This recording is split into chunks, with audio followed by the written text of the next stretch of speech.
Hello everyone, and let's talk about how you as an association leader can make sure to tap the generative AI pioneers in your association staff and volunteers to succeed in the world of tomorrow. Now, you might think that you don't have many generative AI pioneers, or maybe no one at your staff or among your volunteers who are using generative AI, but I beg to differ. I've worked with a number of associations, I've given a number of keynotes for associations, and always we have staff and volunteers who maybe reluctantly step forward. Sometimes you need to do a survey and anonymously ask them to step forward, but they do, and they talk about the great benefits that they're deriving from generative AI. And we have a number of research studies showing that there is a high prevalence of generative AI usage among workers, often without formal approval. For example, a Salesforce study from 2023, so from a while ago, showed that already at that time, over a quarter, 28% were using generative AI. And this is emblematic of what's happening. Many leaders don't know what their staff members are doing around generative AI.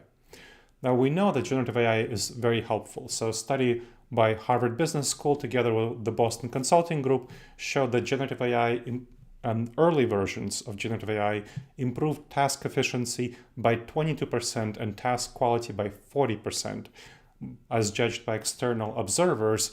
And these are the kinds of tasks that association staff and volunteers have to do all the time: content management, analysis, content curation, and so on. Associations can replicate these results by effectively integrating generative AI into their workflows. And to do so, you need to uncover generative AI pioneers among your association. I recommend that you start by conducting a survey, an anonymous one, to identify who is using generative AI among your staff and volunteers and how they're using it. Now, you don't have to have people name themselves, but what you want in the survey, and I have templates in the survey, just email me at gleb@disasteravoidanceexperts.com. I'll be happy to send them to you. These are templates that now enable you to see how people are using generative AI among your staff anonymously. So you want to determine what they're using, the purpose that they're using it for, how often they're using it, and to what extent among the various tasks that they're using it, are they finding it beneficial. So then you want to go forward on that basis and create an environment of trust for people to reveal themselves as users of generative AI. Because unfortunately, not all people are comfortable revealing themselves. They might feel that, well, there wasn't an official policy, there wasn't official approval, I'm using it under the table, secretly. So you want to say, hey, we welcome people using generative AI. Let's talk about how to use it in the most effective manner, recognize people, reward them for stepping forward and sharing about what they've been doing. And then you could start gathering some best practices. So map some usage insights to understand how generative AI is being used within your association. And then, of course, you want to give people some training on how to use it in a manner that aligns with best practices, aligns with whatever you're finding people are already using it well for, and spread that information throughout the organization and make sure it's used ethically.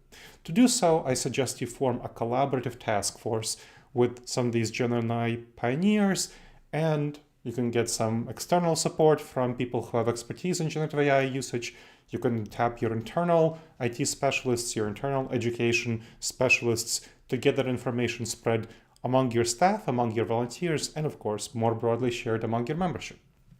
Then you want to pilot test whatever you're going to be doing, whatever you decide are the best practices, spread them among a chapter, spread them among some departments, collect feedback and align it with your strategic goals. And then after you pilot it, you can start to spread it more broadly. Then you're going to be able to integrate it into your training. So now you know some best practices, you know what works, integrate it into your training, into your existing learning and development programs, education for your staff and volunteers, education for your members, whatever you're focusing on. And what I recommend is that you do some mentoring. So pair those early adopters who are already using generative AI with less experienced colleagues through mentoring, through peer-to-peer learning. That's very helpful. Make sure that you reward contributors, reward those early generative AI pioneers with recognition, promotion, financial incentives, whatever. track your progress. Make sure to track the progress as you're integrating generative AI and monitor the impact of generative AI training, identify skill gaps so that you can fill them, and update your materials to reflect the ever-increasing and changing quality of various generative AI models. And make sure that you celebrate milestones as you're doing so, and individual learning achievements as well as team success. So you as a leader need to clearly promote the use of generative AI in order to sustain a culture of adoption of generative AI.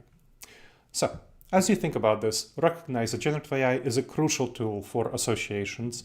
And if you want your association to succeed, you want to tap generative AI pioneers who are definitely there among your staff and members in order to drive your association forward.